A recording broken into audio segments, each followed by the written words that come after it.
It starts with a voice you trust more than your own thoughts. Not a phone call, not an email, a voice message. Calm. Familiar. Precise. The same voice that signs your performance reviews. The same voice that once said, "Good job. I knew I could rely on you." And now it says only one thing. "We need this paid immediately." No greeting. No explanation. Just urgency wrapped in authority. I didn't hesitate. That's the part everyone misunderstands. They imagine a moment where I should have stopped. A pause. A red flag. Some inner alarm screaming this is wrong. But there was none. Because this voice wasn't asking. It was instructing. And my entire career had trained me to obey it. I work in finance.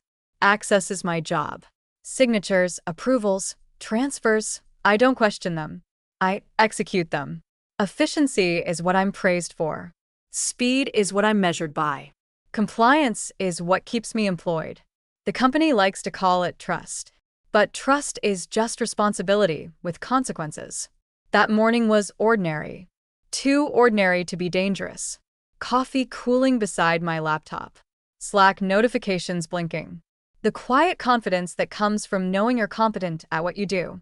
Then the voice message arrived. It used my name. It referenced a deal I knew about. A real one. One that had been discussed weeks earlier. It said the delay could kill the entire agreement. It said legal was already involved. It said the board was expecting this resolved today. And then it said the words that sealed everything. Use your access. I'll explain later. That wasn't pressure. That was permission. I opened the system. The numbers didn't scare me. They were large, but not unprecedented. The beneficiary looked legitimate. The paperwork was clean. The timestamps matched the deal timeline. Everything fit perfectly because it was designed to. That's what no one tells you about these attacks. They don't rely on stupidity. They rely on familiarity, on patterns, on your own professionalism being turned against you. I approved the transfer. I logged the authorization. I closed the window. And I went back to my coffee. The silence afterward wasn't suspicious. It was comfortable. That's how it always is when you do your job well. No press. No feedback. Just the quiet assumption that everything is moving as planned. Until it isn't. The first email came 2 hours later. Subject line. Urgent. Payment confirmation? I didn't panic. I replied casually, referencing the voice instruction. The response came fast. Too fast. What instruction? I reread the sentence 3 times. I forwarded the voice message. No reply. Minutes passed. Then my phone rang. Not the director. Legal. That's when the room changed. The air felt heavier. The light harsher. I could hear my own heartbeat. Fast, uneven. They asked me to describe the process. I spoke carefully, professionally, still assuming this was a misunderstanding. Then they asked one question that cracked something inside me. Why didn't you verify? I tried to explain that I had. That the voice was unmistakable. That the context was real. That the authority was absolute. There was a pause on the line. And then, quietly, that voice wasn't him. I laughed. Actually laughed. It felt ridiculous. The kind of laugh that escapes when reality becomes too absurd to accept. But they weren't joking. They explained slowly, as if speaking to a child. AI voice cloning. CEO fraud. A known tactic. They said my credentials were used. My signature. My authorization. My responsibility. They said the money was gone. They said the investigation would begin immediately. They said I should not discuss this with anyone. And then they said the sentence that erased my sense of safety. You understand this makes you liable. Liable. Such a clean word. Such a brutal one. It doesn't scream. It doesn't accuse. It simply places the weight of millions on your chest and waits to see if you can breathe. The director finally called that evening. His real voice. Confused. Controlled. Distant. He asked why the transfer was made.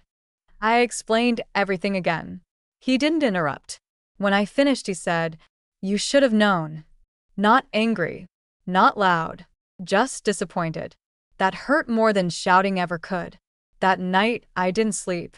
Not because of panic, but because of replay. Every second of the day looped endlessly. The moment the message arrived, the click of approval, the calm confidence that now felt like arrogance.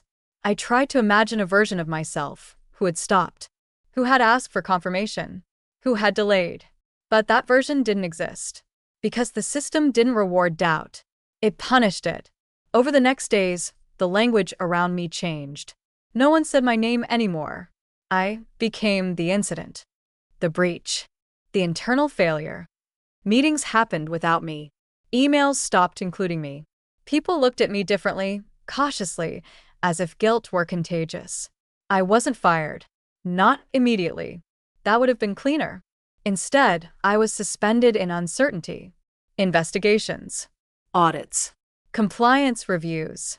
Every document reminded me of the same truth. The company lost money.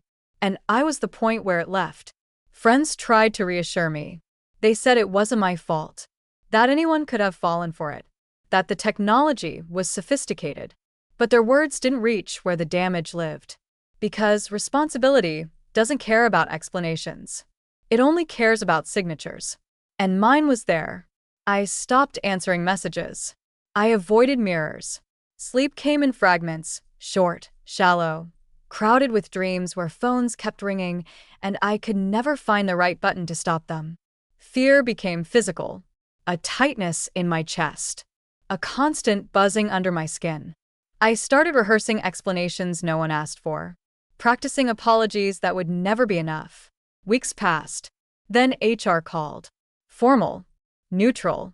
They spoke about procedure, about policy, about accountability. They didn't accuse me of malice. They didn't need to. Negligence was enough. They offered options. None of them felt like choices. I signed the documents. Of course I did. Signing is what I do. After it ended, after the access was revoked, after the laptop was returned, after the email account went dark, something worse happened. The story followed me.